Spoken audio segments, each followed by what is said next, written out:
So, hello and welcome to the first masterclass of the Act Like a Great Communicator community. For the next 3 sessions, we're going to be talking about active listening.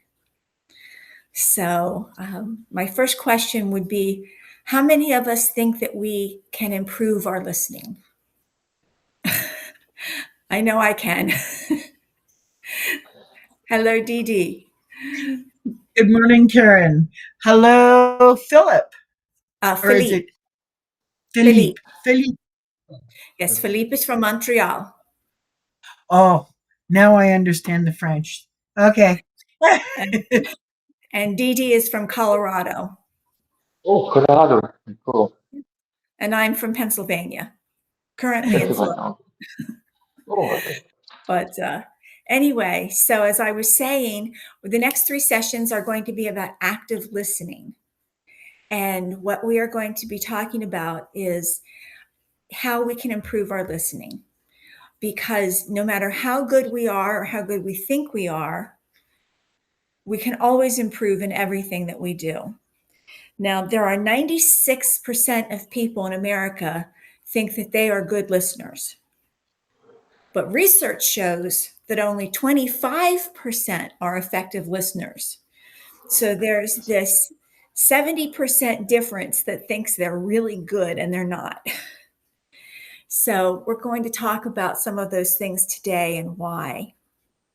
Now, one of the problems that people have with listening is that most people speak between 125 and 150 words a minute, but the brain can process 600 to 800 words a minute.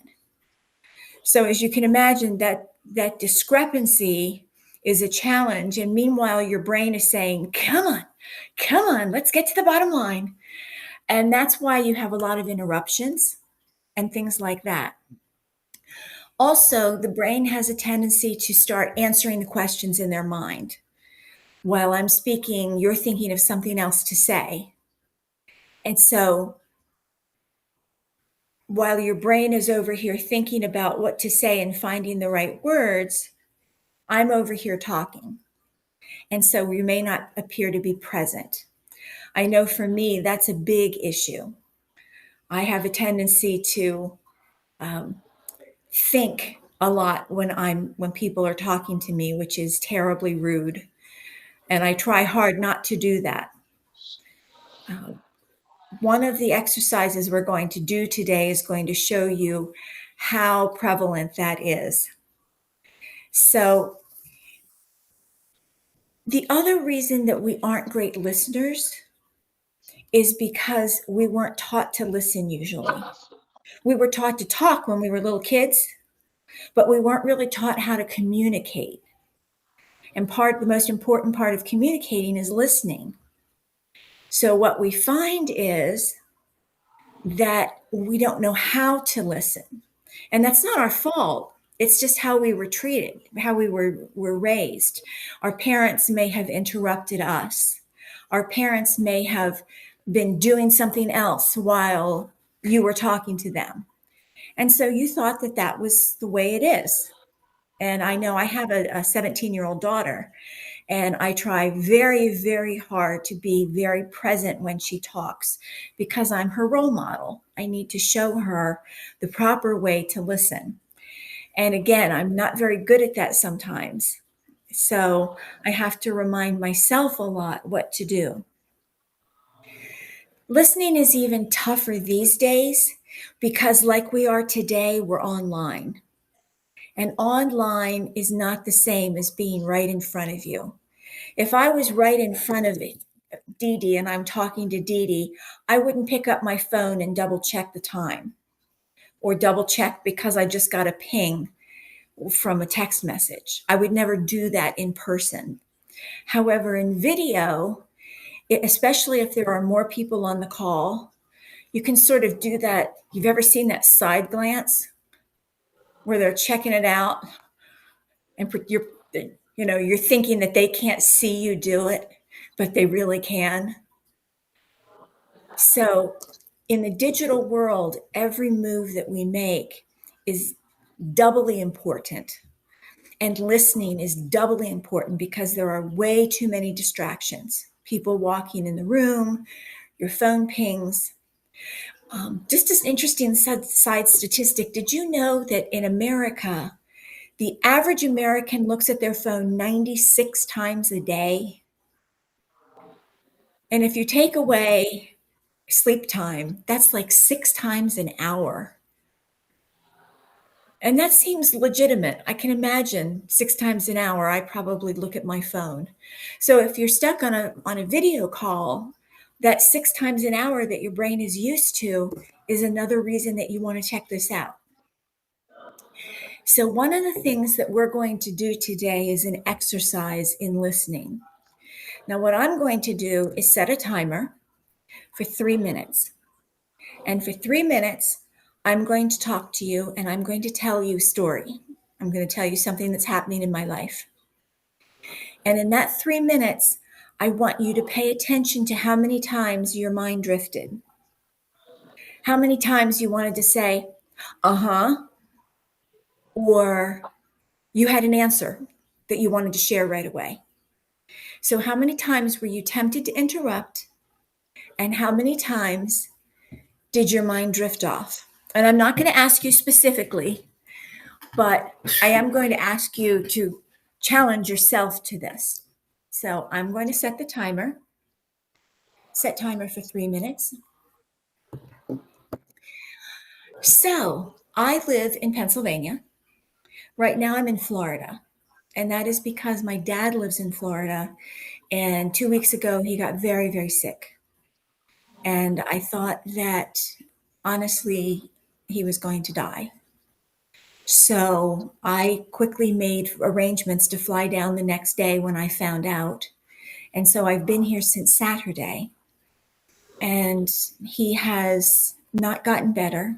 He did go to the doctor yesterday. He put on a pink shirt and he went to the doctor's office. And the doctor told him that he had fluid around his lungs and a touch of pneumonia, which is not a very good thing. However, much to my chagrin, the doctor didn't do anything about it. No medicine. Said, next week, we're going to get you an electrocardiogram and we'll see how that works. So for the next week, he's not supposed to be doing anything except just hanging around and seeing if doing the same thing gets him better, which it hasn't for 2 weeks. So waiting a third week makes absolutely no sense to me. So I called the doctor this morning and I gave him the devil and told him what I thought about their medical practice. But so right now he is sleeping. He's resting, which is really all that he has been doing. He gets up, I feed him oatmeal or cereal or a sandwich, and then he goes back to bed. And it's hard because I can't do anything to make him feel better. And I have a husband and a 17-year-old daughter back in Pennsylvania that I miss very, very much. And I wish I was there, especially as we're approaching Christmas. We didn't even decorate the house yet because I left right after Thanksgiving. And I'm going to stop talking after just 2 minutes because I'm boring myself. So in 2 minutes, let me just turn this off. I want to ask you, while you're listening to my diatribe, did your mind drift a little bit every now and then thinking, this is really interesting, but so did your mind drift? Did you occasionally want to say something like, oh, I'm sorry. Did you try this? Yeah. So there, Um, yeah, a little bit. So that was only 2 minutes. Now, there are times when people are talking to you, they're talking more than 2 minutes. And if you're standing right in front of them, your mind is going someplace else. It's not trying to be rude. It's just going someplace else. And I want you to think about this last 2 minutes because this is an important reminder to you. Many years ago, I did the same exercise at a mindfulness retreat. And what I did was, it was a 5-minute exercise. So for 5 minutes, we were in person. So for 5 minutes, we sat and we looked at one person, and she talked for 5 minutes in a small group. And I was amazed how many times in 5 minutes my mind wandered. And I had to bring it back and say, whoa, whoa, come on, focus, Karen, focus, Karen. Or I wanted to interrupt and say, oh, I'm so sorry. But those weren't the rules. So whenever I feel like I'm not paying good attention, I remember that time because that shows me how often I do it and how important it is to stay focused. Now, let me ask you this, and we're going to start with Dee Dee. Dee Dee, how do you think that you can be a better listener, or how do you think that you are not as good a listener as you could be? Is there something specific?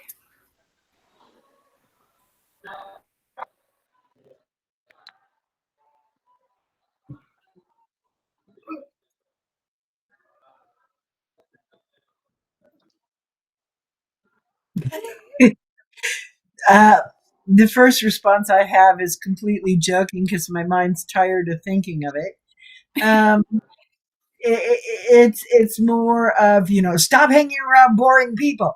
Um, that's not the truth. Actually, I try and connect with my heart. So, I actually transpose it in my mind, which is a thinking process in the middle of listening. But, then I look for details. I open up again and try and say, okay, don't project what they're going to try and say. This helps. Yeah. It really helps a lot. But it doesn't stop the speed of daily life, the dog barking, and I've got my cell phone right here because I've got so many interconnections going on at once. you know um I would say the best way would be to slow down the speed of our lives. I've got the hospital, the training, the school course, sentient beings, parents, as you said. There's the whole gamut that's constantly there and trying to reach out, and everything wants to happen at the same time lately, and I'm trying to figure out how to get more space in between events. Well, and that's very true. Listening with your heart is important because too many people listen to respond. And I mean, that's just human nature.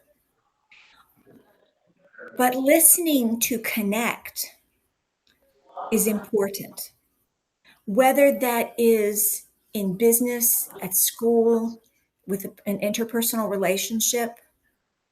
People trust you more when they feel like you listen. They have more confidence in you. They have more belief in you. They believe that you're more intelligent when they feel like you are listening to them. And that is why little things like a pause before you start speaking. When they finish speaking, about 2 seconds, that's all, just 2 seconds, gives people the perception that you're listening and that you're processing. And so they think that there's more intelligence associated with you on that, as opposed to someone who's able to respond right away, because that suggests that they've been thinking about other things while you're talking. Now, Philippe, is there something an area of listening that you think you could do better at, or that you think you do very well at? Good question. Most of the time, I kind of react fast facially, like I kind of acknowledge what you're saying, what people say. So by nodding and you can see my eyebrows like going up and down and whatsoever. Other than that, I would say it would be mostly to be able to indeed apply that kind of cause just before talking. That would be very difficult, just to make sure that they feel mostly listened. And just to be able to summarize things in a better way. Because something my response can be a bit wordy, so that's mostly what I would be working. That makes sense. That makes a lot of sense. And that's common that people are doing those things or not doing those things. So you are not alone in that. Um, Another thing that's important in active listening, and that's the magic word active. Listening is not intended to be passive. Passive people who are listening just sort of stare there, maybe they nod, and meanwhile they're thinking about their shopping list. To be focused, and one of the ways to do that, I've already mentioned, making a conscious effort to having 2 seconds before you start to speak. The other thing is keep your eyes on the person's face. Now, that does not mean stare them in the eye and glare at them. You've got to take your eyes away from their eyes occasionally because otherwise it'll freak them out. But, that you're a chainsaw murderer or something. But if you keep your eyes on their face, it helps you stay focused. They say that in an average conversation, 60 to 70% of the time should be looking at the person's face. So that still gives you 30 to 40% where you're over here thinking, questioning, coming back, that type of thing. But 60 to 70% looking at someone in the face, and 30 to 40% of that is supposed to be looking in their eyes. Now, if that's too much, and for some people, looking in other people's eyes is just very intimidating, it makes them very anxious. So if you don't want to do that, look at the space between their eyebrows. They think you're looking in their eyes, you're giving that perception, but you don't have the fear associated with looking at someone right in the eye. Another thing that helps improve active listening is questions. There are some 4 great questions that you can ask people while you're talking with them. And those questions would be things like, so what I'm hearing is, yada, yada, yada. It sounds like you're feeling, did I get that right? What would you like me to do? So those 4 questions of what I'm hearing, it sounds like you're feeling, did I get that right? What would you like me to do? Are 4 important questions that you can interject into your lifestyle that will make people feel like you are truly listening to them. And the great part of that is that not only does it make them think you're listening to them, it really improves you listening to them because you have delved deeper. You've taken them a step farther in their conversation. So, in the conversation that I gave you regarding my dad, how could you have incorporated those sentences? So, what I'm hearing, it sounds like you're feeling. Did I get that right? What can I do? How might you have used those questions in a conversation with me talking about my dad? Do we need to use the four, or can we use like two? You're breaking So up, Philippe. can we use the 4 of them, or can we only use 2 or 3 of them? I'm sorry, you're breaking up. Dee Dee, can you understand him or is he breaking up for you too? He's breaking up for me as well, but I think he said of the 4 questions, I can only think of 2. Am I correct, Philip? Philip? Oh, close. I wasn't quite correct. No, I'm sorry, Philippe. Try again. Of the 4 questions, We have to use the four. no, not all 4. No, just one of them would be. Now, if it's an intense conversation or a long conversation, you may incorporate that. But no, just incorporating one of those can really deepen the conversation that you're having.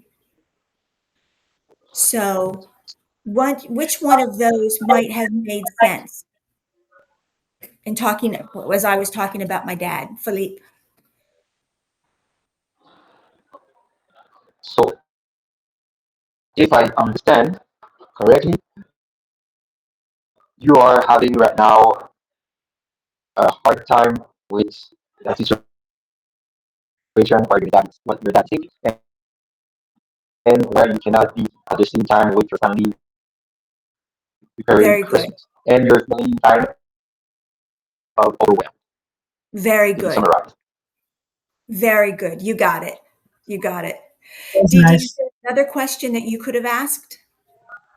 If I understand correctly, you told your doctor that you wanted a bigger response. How did he respond? Mhm. Very good. Very good. Those are the kinds of questions that you may ask. And again, those questions are, so what I'm hearing is what it sounds like you're feeling. Did I get that right? What can I do to help? So incorporating any one of those can be very helpful in deepening a conversation. Listening is the number one tool in great communication. Say that again. Listening is the number one tool in great communication skills. If you're not a good listener, you're never going to be a great communicator because you need to understand the other half of the conversation. Otherwise, you're having a conversation by yourself, and nobody wants to sit there and listen to you have a conversation by yourself. That's why I took it down from 3 minutes to 2 minutes, because I thought this is getting boring and I didn't want to bore you with my sob story. So, active listening is not just the most important tool in communications, it's the most important tool in leadership. So, as a leader, it is important that you're a good listener. I just finished reading a book from Simon Sinek called Start with Why. And what he does is, one of the first lines in the book is, there is leadership and then there are leaders. So there are people in a company who are supervisors and managers, and that's your leadership. That doesn't mean that they are leaders. It just means they have a title. For leaders, you have a lot of other things that you need to share. And the most important one of those things, according to LinkedIn, according to Indeed, according to the Google Oxygen Project, leadership is the number one skill required, number one for leadership, and number two for any job you have. If you look at Indeed and LinkedIn and all of the job skills, they have the the job summary that you're going to apply for. Communication is consistently the number one, and if you're a leader, it's even more important. So as you become a leader, as, as you become a better listener, you're improving your position at school, with your teachers, with your peers, at work, with your boss, with your peers, in your personal relationships. Listening can make a huge difference in a personal relationship. If you think about a relationship you have with a significant other, good listening can reduce a whole lot of arguments. There's a statistic that says that 85% of business mistakes happen because of miscommunication. 85% of them.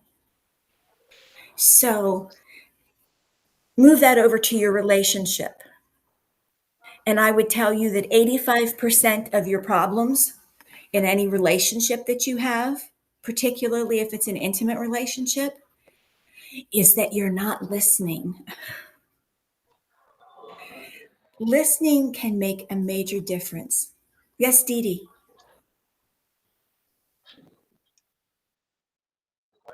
When you're listening to someone, when you're listening to someone and you have the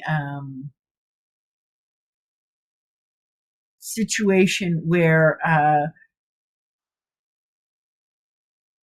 there are things you need to clarify, but you don't want to interrupt the person, and your head's trying to remember those things while they're communicating.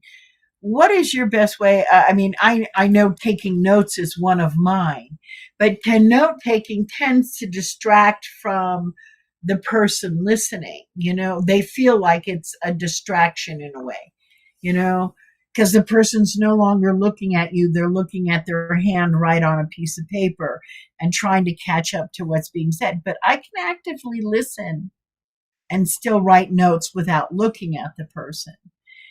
Exactly. And that's what I would tell you is to write notes.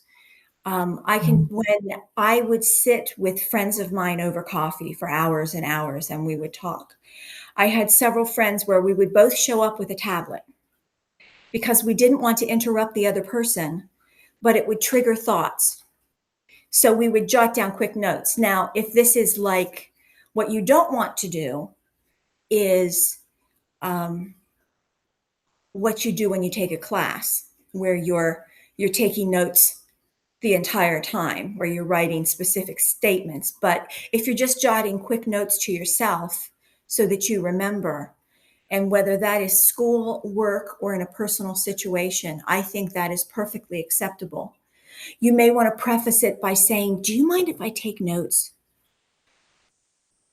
That seeking permission takes away a lot of that pressure, and it gives them a heads up that you're about to start taking notes.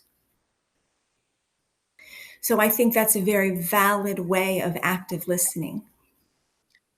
Yeah, I was very, I tend to shy away, but a lot of time it's a lot better to take the note, or just to remind yourself so you can let the person finish where their direction is going, because it Mhm. could still be developing. Exactly. Exactly. You're 100% right, Dee Dee, because you need to be able to remember, because otherwise what happens is that in your brain, it's filling up. It's, it's filling up with all this stuff. And then you get I'm frustrated. around in my head. I have something that can help your dad. And I want to know, what did the doctor say? When I turn the recording off, I'll tell you that. But it's true.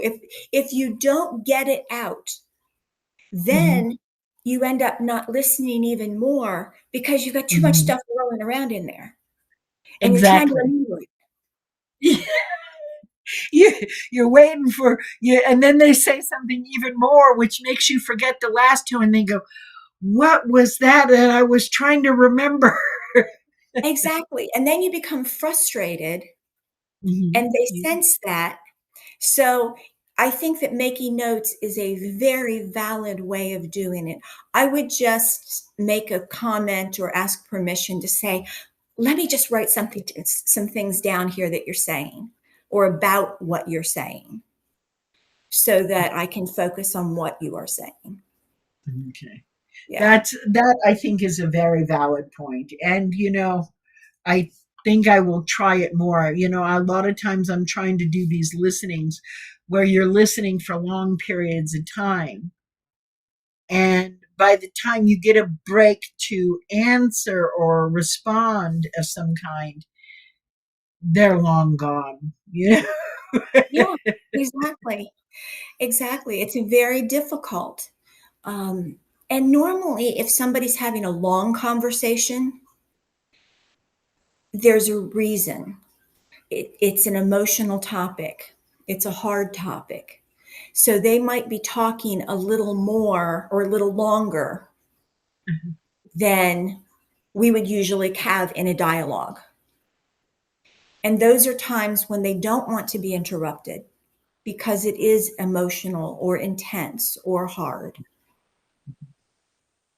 But it's, the important thing to remember is that listening is not a passive sport, it is an active sport.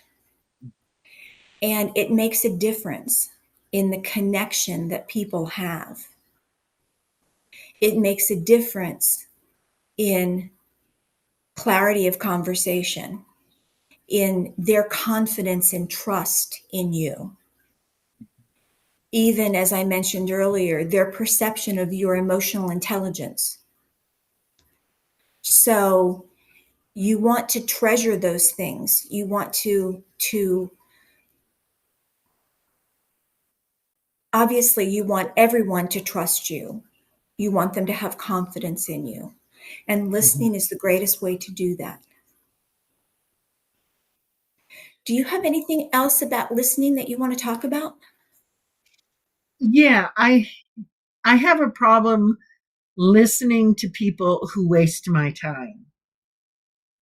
You know, my mother tends to do this. Well, give me a moment. I'll go ahead and let you, and she's, well, um, well, and I mean, it's so hard to be a good listener. I thinking, oh my God, please, you know, get on with it. And she uses it as a way to keep attention on her and to manipulate what's going on. Mhm. And she's very good at doing it because she's done it most of her life. And she's seen conversation as a form of um, a ring around someone's nose that you could lead them wherever you want. Here, let me give you the entertainment. And at that point, my intelligence says, you know something? Yeah, I'm just going to be polite and go to my happy spot. So, I mean, do you have any suggestions on how to deal with situations like that? Because I mean, I'm dealing more and more with older people where it goes, um, hold on, I've got to go pee. You're like, oh God, Exactly. And get and me out of here. unfortunately, and with people like your mom and my mom, same way. Older people have a tendency, particularly if they live alone, that they talk. When they have someone to talk to, they dig in and they talk. And it becomes a monologue instead of a dialogue. And there is nothing you can do about it. Unfortunately, there is nothing you can do other than having to go to the bathroom, occasionally saying, "May I just interrupt for a moment?" and saying something like that. But there is nothing you can do about it. Thank you for getting rid of any delusional of the that I could fix the situation. Okay, No, I'm a fixer. I want to do something. I want active choices. But you're correct. Okay, I guess that's what it is. You know, now where a you banana, run into a banana. trouble is when it's not our moms or an older person that we're close to. It's when we're out in business somewhere and Yes. they just keep talking and talking and talking. That's where you need to stop and at some point just interrupt and say, "Excuse me, could I just make a point?" Uh-huh. and then you get a chance to say something. Now, hopefully, that will break their train of thought, and they may start over on something else, but at least you've stopped it. Because there are some people who just plain, and this goes back to the fact that they are not good listeners. They're good talkers, but they're not good listeners, and they're not good communicators. They're just good talkers. So you need to stand up for yourself during that situation, and at some point just say, could I interrupt for a moment? And either respond to something they're saying or say, I've been meaning to talk to you about Mhm. something like that, that will break them up. While we're dealing with that, you know, my mind kind of thinks in pictures. You know, pictures say 1,000 words. So for me to try and tell a story or revert back to a situation to explain it, I end up trying to describe the picture. Mm-hmm. And that, as Philip was saying, in the conversation before he left, uh, I tend to talk too long. Or I'm not sure if he was saying, because it broke apart in the phone, but whether he was saying I tend to, or other people, I lose it when other people talk too long. Yes, And I'm trying to figure out ways to learn to make my communication concise. that's important. And that gets back to clarity, because if you have a picture in your mind, there are two ways to look at it. You can either be very clear about the picture and describe every little detail, or you can be clear in the conversation and focus on the major points in the picture. Because if you start describing every detail in the picture, then that's like your mom. And Exactly. you know how that feels. Exactly. And you don't want to be like that. No. But clarity in communication is really important. So it's a fine line between giving enough detail Mhm. to make sure you feel like they understand, and providing too much detail, over explaining, which can be one of the toxic communication types of being an over explainer. Perspective, like Leslie was talking, Larissa was talking in happy hour yesterday, that um, basically she didn't want to have the publisher publish her book because by the time they finished editing, going too briefly, her perspective within the book was no longer there, and she felt it was taken out. How is the best way, in perspective? If you've got the picture in your head and you're hitting the details, how do you make sure the person's got the right perspective, or do you just have to wait for feedback? A part of it is waiting for feedback, and the other thing is clarifying.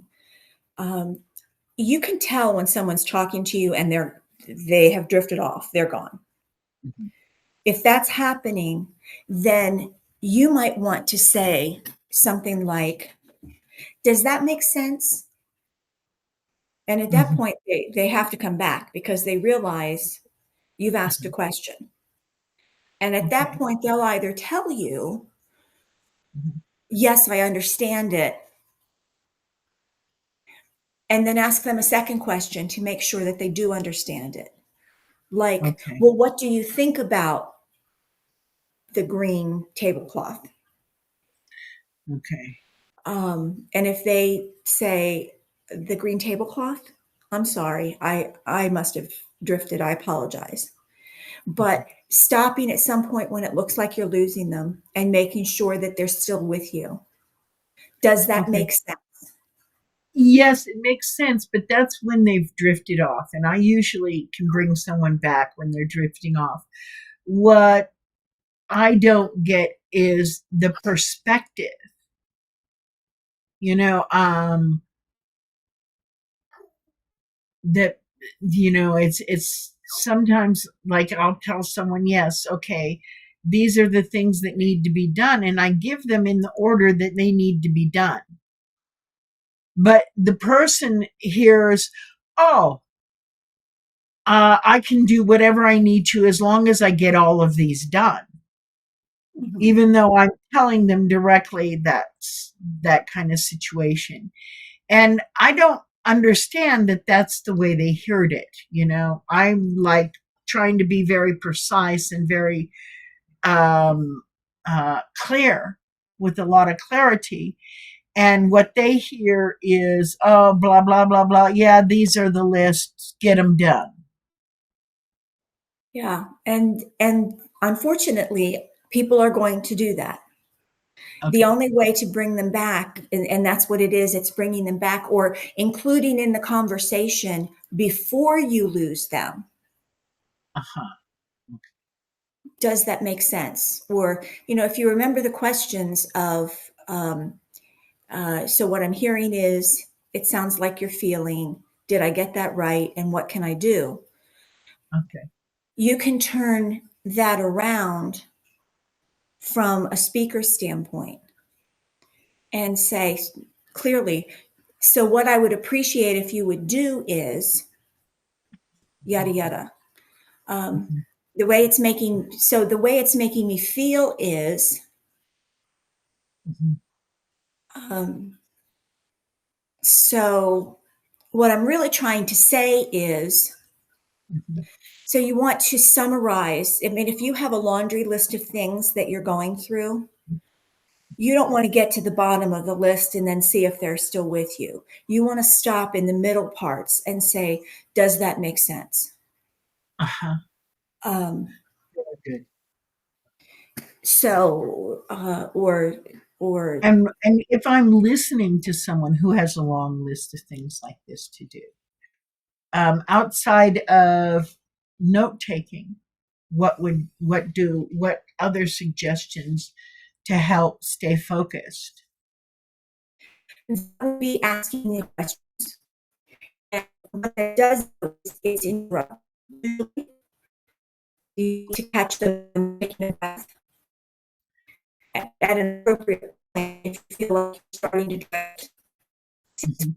Is yada That's yada yada. So you're summarizing it, and it may also stop them from dragging on because they know that you got it. okay.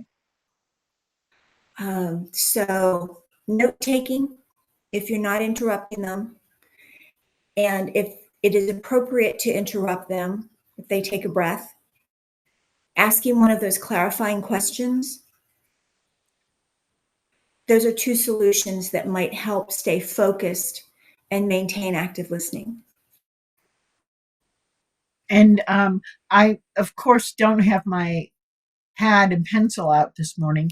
Would you put those clarifying questions in a little thing and post them on the blog for us? I mean, I wouldn't mind making a printout and just refreshing them in my mind a little bit till I get to, you know, get them Mhm. going through my mind quickly enough.